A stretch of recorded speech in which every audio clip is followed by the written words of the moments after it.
What's going on, folks? This is Filthy Rich, NAMCO Bandai Games Community Manager. And this is Ken Ma, producer in Inversion. Let's jump into my favorite part of Inversion and talk multiplayer. Let's start this off with a bang, and let's talk about Hourglass mode. Alright, Hourglass mode is Inversion's take on King of the Hill. You've got this objective. Each team is going to be trying to capture this objective, and you're going to see a little meter that's on the left side of the screen. So as long as you hold this map, as long as you hold the control point, then you'll notice that your meter is going to slowly start to move down. Once it gets all the way to the bottom, you will win the match. And as the match progresses, you'll notice that it starts to move a lot faster. Essentially, we've got two separate levels that are built. You know, imagine a level that's on the bottom, a level that's on the top. And as soon as you capture this point, the whole entire map will flip. Enemies, objects, players, everything flips to the other map. So, you know, over the course of a match, you're going to see this constantly flipping back and forth. You know, it gets a little bit crazy, and you have to get used to your orientation, but it is pretty cool. One of the coolest things that we have in Inversion is the intelligent AI that's implemented onto the guys who are constantly shooting at your face. And the one thing that I know is that there are other people in the community who feel the same way, who love this experience against the AI. What can these types of players play in a multiplayer space to go ahead against groups of AI?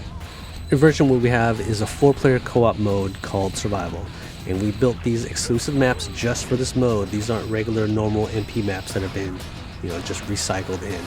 So what you do with these maps is you've got these you can divide it up into 3 separate sections, and you have a certain amount of time at the start of the game or the start of the match to complete this first section. So you and your friends have also have a set amount of lives. You have to kill all these waves of enemies, and then you'll make it into the second wave. And again, if you complete it, then you'll get additional time for the second.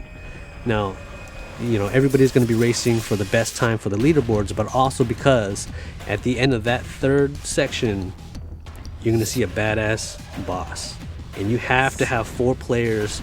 It is extremely difficult to be able to kill him. Even with 3 players, you want to have everybody in there available for this massive boss fight.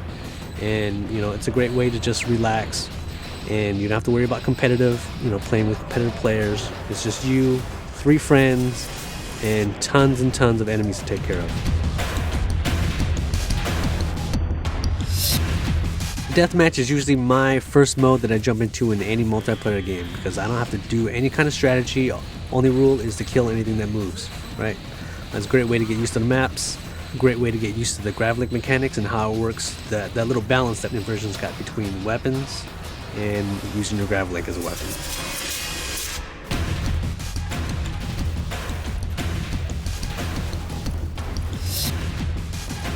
And you know what? Let's get right into more craziness, and let's talk about Gravity Slaughter. Okay, so in Gravity Slaughter mode, again, you can play this in team-based mode, or you can play free-for-all. And what you do is, in Gravity Slaughter, you'll get normal points if you just kill players. That's fine. But you'll get bonus scores, you get bonus points if you use your Gravlink. So, for example, if you use finishers, or if you grab objects and throw it at players, then you'll get more points than other people will. So, I mean, it's a great way to encourage gravity gameplay, and, you know, hopefully we'll find a lot of players start to get some creative kills out there with the Gravlink. So this right here, we're going to talk about the King of Gravity, where one is going to go ahead and stay above the rest and be the man, or, you know, as we say, the King of Gravity.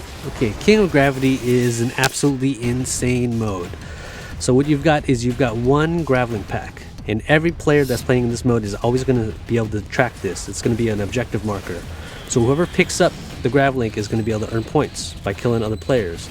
But the thing about it is that the King Gravity is so powerful with his Gravlink, you'll need the assistance of other players with you.